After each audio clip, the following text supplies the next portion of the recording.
First of all, I'm not sure what I'd do without you guys. Because, as you know, in the media, with the exception of Fox News, Talk Radio, and you, we get such a biased opinion. Scientists came to me and talked about how they were, their input to the IPCC, which is the United Nations. I think, don't you guys assume everybody knows that it's really the United Nations. Most of the bad stuff that comes to this country comes from the United Nations, and this is no exception. And so the IPCC is looked upon as the source for all of the science. And so that the scientists that came to me were the ones, well-known, renowned scientists, and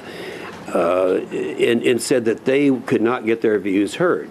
And these are people who were actually on the IPCC board at that time. Many of them resigned and left. Many others were intimidated where they would have their money pulled out from under them, the grants from the EPA or the grants from the Heinz Foundation, and a lot of those groups.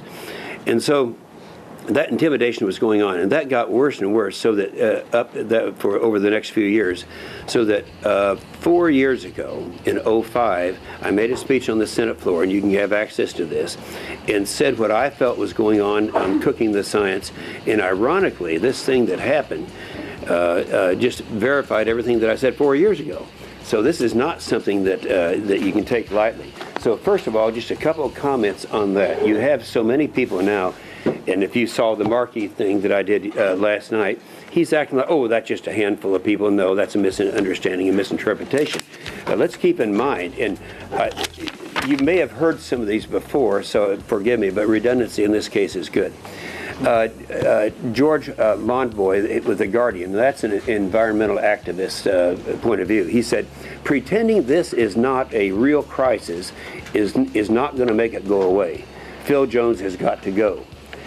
The Clive Crook of the Atlantic Monthly, the stink of intellectual corruption is overpowering. And I've got several others. The best one is the UK Telegraph, because everyone knows in London what that is. That's the major communication. This is the worst scientific scandal of our generation. Now that's big. That's huge. And for them to try to play it down isn't working. Even people like just this morning, Princeton professor Robert Austin, he said the science fraud it's science fraud, pure and simple. So you have a lot of sources, and we have many more sources. You've probably heard a lot of these, but it's important because I don't have the credibility when I say it. But when I quote sources like this, we do have the credibility. How damaging do you feel the media's coverage has been with regards to ClimateGate? Oh, well, I think the media ignored it. The drive-by media ignored it for about 4 days, and finally they knew they had to get in on this thing because of what Fox News was doing, what bloggers were doing, what talk radio was doing. So I think that forced the networks and CNN to start paying attention to this issue. But they ignored it for 3 days.